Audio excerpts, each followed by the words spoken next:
호연 동질라.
Di motor lấy lằng gái mang ra bằng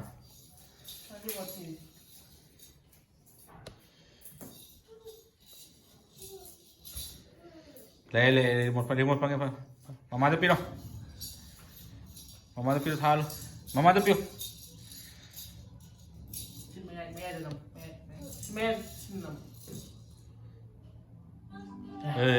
lấy tại phần là cho nó hành cái chai đấy mẹ cục tan ôi đây là tại phần là cho bao giờ đang cho việc pakai nào iya pak memang gitu yang gitu pusalo kang ngomong yang gitu putro kadai no putro ga khota lei khungau sing dawra na yang gitu pusalo mama puro yang gitu hang tu thamun na pari yang gitu tôi lăng gitu deh aduh di athaba deh kalau kan pahal ilang tuh deh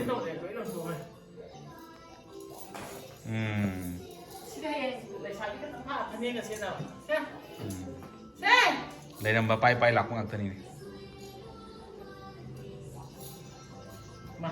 lăng mua hay nè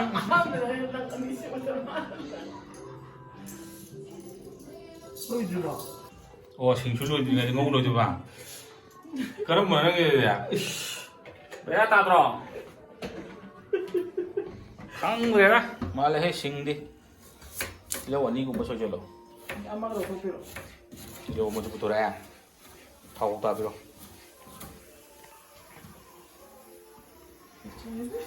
thôi giờ là dây rồi đấy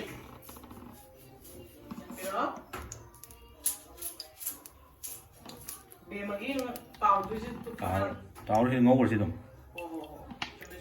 ngô rồi gì đâu thâu thì phải làm lúc tao cái đó gravy cái thâu là cái hàng mình tàu gì mình ngô cái này tàu cái cái basmati thau ngô cái này apung ngô đó chứ suna mình xử lý được cái mà mình phong cái đấy Taki New Year resolution sa ko ibanigi yang kang nam ne na ta. Mane de sa sa. Ayu kuding gi torbot mahi thakpa. Adi mathang dana. Mukha ta la ko na sugum machinda. Yang kang go ne.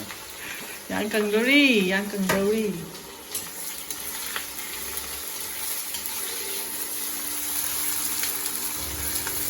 Garam masala mit masala. Swagi ga kay dogi ga mahau kena ba do. Si garam masala. Ano si Manipur na sa ba na ti haba. Swagi phang de kamai to. Sige garam masala di ga man da bro. Mana bi. Pa. Sige gar ke atau pa ma do ne. ठीक है Mana ba ba do ga? गरम मसाला से ingredients Mana ra ga ni.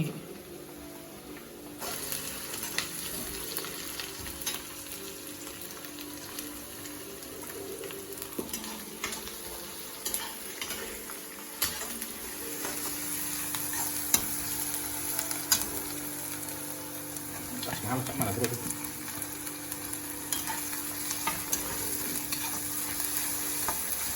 Anh ăn chỉ nhiều mình đâu ghê thế. 오. Phải không? 여기 있어.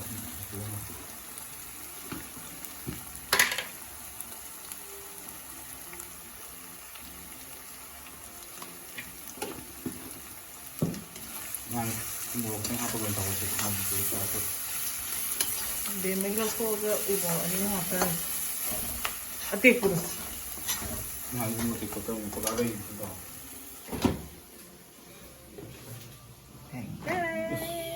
또 깜짝 놀래. dạ. Nó lạc rồi.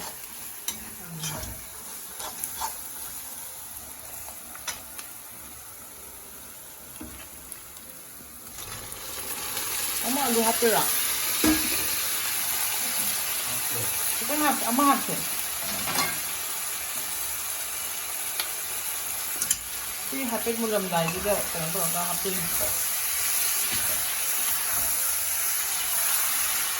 이거 우리 문 열어도 되냐?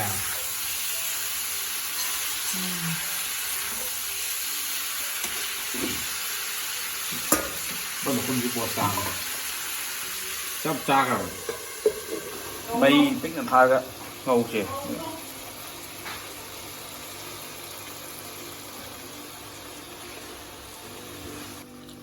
đấy lúc đó hoạt sinh là cái là nó mới được khỏe mà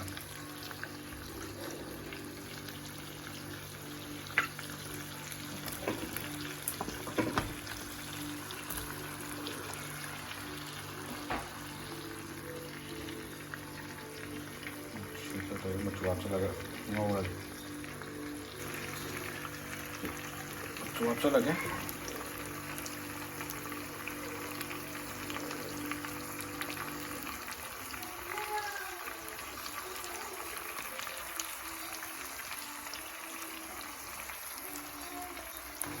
mùa đó mập cho nên mà nằm gì lúa đấy sai đấy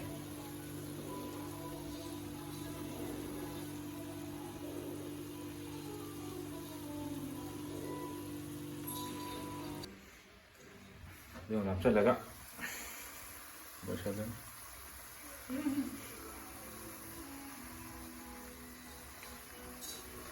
또 근데 뭐 이렇게 잘하네